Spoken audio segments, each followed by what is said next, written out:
Welcome to episode 15 of Islam in the Contemporary World, a new narrative. Islam, at its core, champions human dignity, justice, and mercy. Yet, as Zafarullah Khan argues, many Muslims today find themselves caught between a revered past and a rapidly changing modern world. How can Islam's timeless values guide us in the 21st century? Let's dive in. So today we're doing a deep dive, looking into some really interesting excerpts from Zafarullah Khan's book, Islam in the Contemporary World, A New Narrative. That's right. We're zoning in on one chapter in particular, the one titled, We Have Honored the Sons of Adam. And our goal really is to get a handle on Khan's viewpoint, what he sees as the challenges facing the Muslim world today. Exactly. And how that stacks up against what he presents as the core Islamic teachings on human dignity, justice, mercy, the real foundational stuff from the sources. And then critically what he suggests as a way forward, right? Because Right. he seems to be highlighting a real tension. Oh, absolutely. He doesn't mince words. Khan starts off with, well, a pretty direct observation.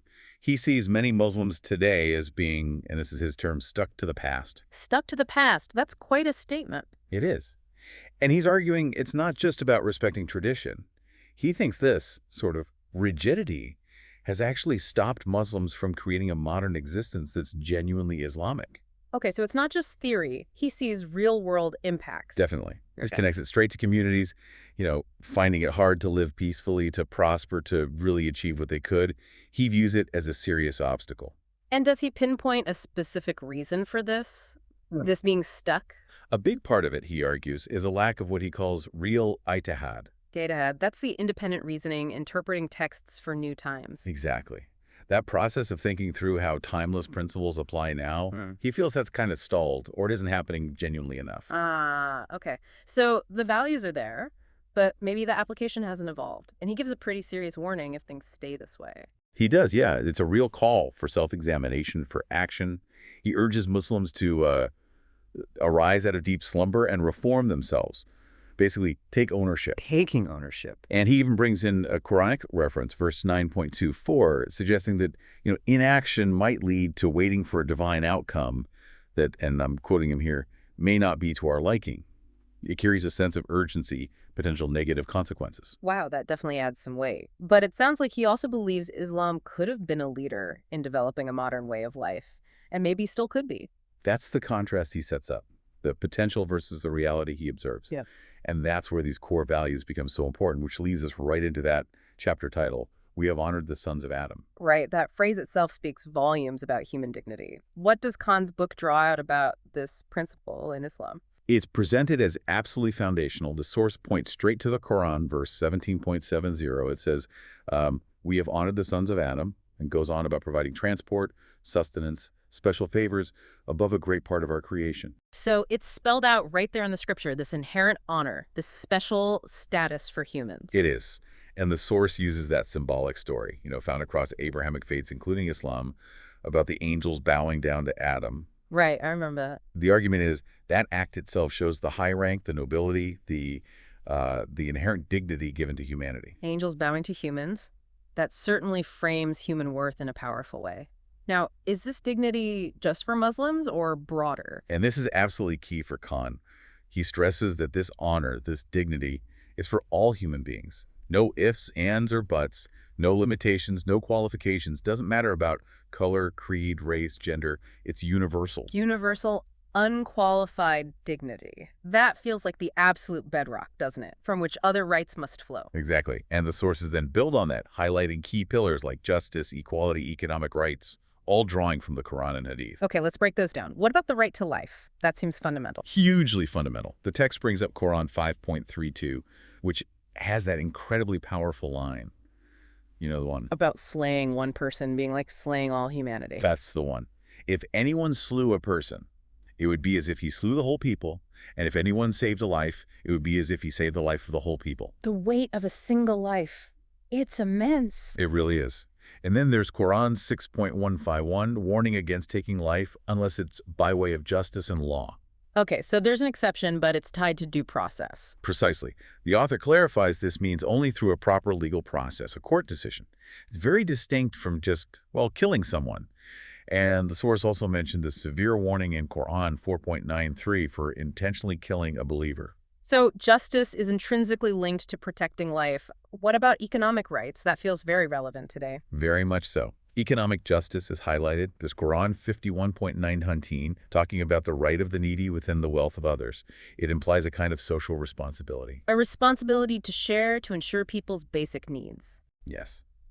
And there's a very striking hadith mentioned from Bukhari. It says Prophet Muhammad, peace be upon him, stated that God himself would be against certain people on Judgment Day, Okay. including someone who hires a worker, gets the work done, and then doesn't pay them their fair wage. That speaks volumes about exploitation. Wow. Direct condemnation of unfair labor practices. Uh. So justice, or qist, as the Arabic term is mentioned, seems to permeate everything. How central is it? It's presented as like a core mission of all prophets. Quran 57.25 says they were sent with signs, the book, the balance, that men may stand forth in justice. Stand forth in justice. What does that mean in practice? The author explains it operates on two levels.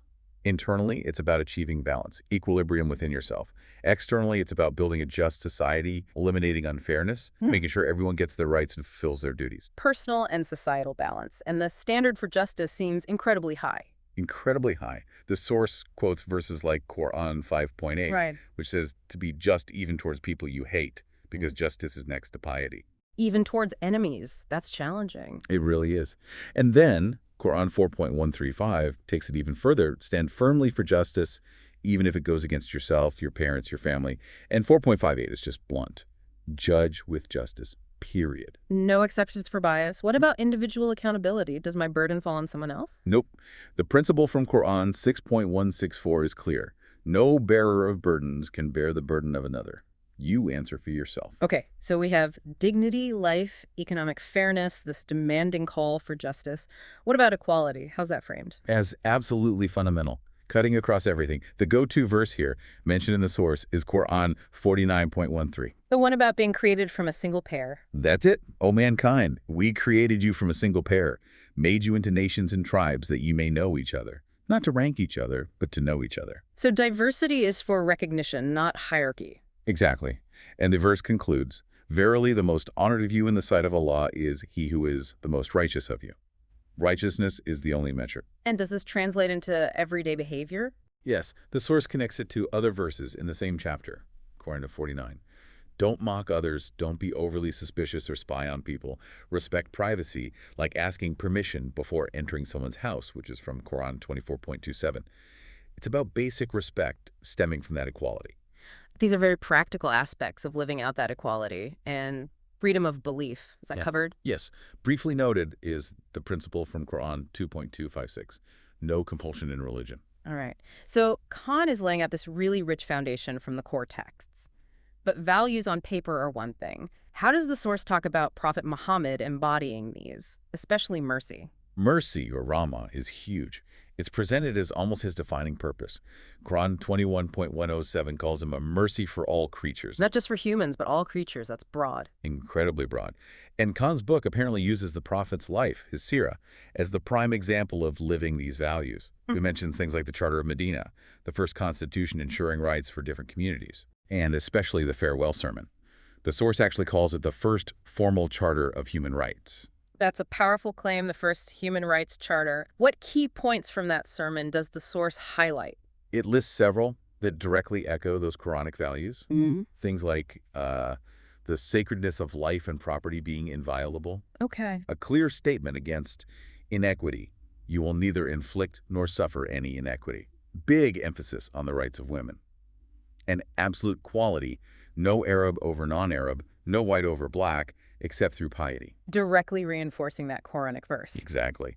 Plus the bond of Muslim brotherhood and a warning not to commit injustice against yourselves. It ties it all together. It really does sound like a summation of those core principles. Does the source share any specific stories, maybe anecdotes, that really illustrate this mercy? It does, and some are quite striking. There's the famous one about the Bedouin who, urinated in the mosque courtyard. Oh, right. I've heard that one. The companions were ready to jump on him, but the prophet stopped them, told them to let him finish, saying gently, maybe he is in trouble, then just had them clean it up. The source contrasts this incredible patience with, some modern attitudes like barring other sects from mosques. That contrast is stark. It shows a profound level of understanding and mercy. It really does. And it wasn't just humans. The source mentions him telling people to fear God and how they treated animals, making sure they were fed. Compassion for animals, too. Absolutely. There's a story about companions taking chicks from a bird's nest, and he made them return them because the mother bird was distressed. Wow. And maybe my favorite detail, him reportedly changing the route of his companions to avoid disturbing a dog nursing her puppies. Just basic kindness, elevated. Those specific examples really paint a picture, don't they? And there was a quote from Iqbal mentioned. Yes, connecting the prophet's character directly to the practice of faith. Try to reach out to Muhammad, BBUH, for he is the real deen, suggesting that embodying his character, his mercy, is the essence of the faith. Okay, so we have this incredibly rich tapestry. Dignity, justice, equality, mercy, all deeply embedded in the texts, exemplified by the prophet, enshrined in historical documents. But then we come back to Khan's starting point. Back to the critique. Yeah, this disconnect he sees. Where does he say the wires get crossed today? Well, Khan points to what he calls an unfortunate reality. Many Muslims viewing modern human rights movements with suspicion, seeing them not as potentially universal values they share, but as machinations and conspiracies of the West. So instead of seeing common ground or even their own heritage reflected, it becomes about us versus them. That's the dynamic he describes. And the consequence, he argues, is developing this reactionary and negative attitude, which, ironically, he believes pushes them further away from Islam's own ideals and causes them to fall behind. That does sound like a tragic irony if your own tradition champions these values so strongly. And Khan makes that point forcefully. He argues Muslims should have been leading these movements, given this history, being custodians of these rights from the Quran and the farewell sermon. So, recognizing this gap, this disconnect, what's Khan's prescription? How does he suggest Muslims move forward, engage with modernity? His way forward requires, well, nuance. He says embrace the heritage, definitely, but also be relevant today. He calls for an eclectic and selective approach. Eclectic and selective, meaning Meaning basically having the confidence and the clarity to look at modern norms, ideas, technologies, whatever, and accept the ones that align with your core beliefs. yeah, Integrate them. okay. But also have the conviction to disagree with or reject things that are fundamentally contrary to those principles. It's not all or nothing. So it's about thoughtful engagement, not just passive acceptance or knee-jerk rejection. It sounds like it requires that intellectual independence, that ijtihad you mentioned earlier. It really ties back to that, doesn't it? Yeah. It's about actively shaping a modern Islamic existence guided by those core values. Yeah. That seems to be the new narrative he's calling for. Right, so we've really unpacked quite a bit here from Khan's perspective in these excerpts. His view on the challenges, but also this incredibly positive universal foundation within Islam, focusing on dignity, justice, mercy. Yeah, and his proposed path for navigating the modern world, that selective, thoughtful engagement based on those core values. We've seen the tension he identifies, that gap between the potential inherent in the tradition and the realities or perceptions he observes today. And we've revisited just how deep those roots go. Quran, Hadith, the Prophet's example, historical charters. It's a powerful legacy. Which really brings us full circle to that opening question.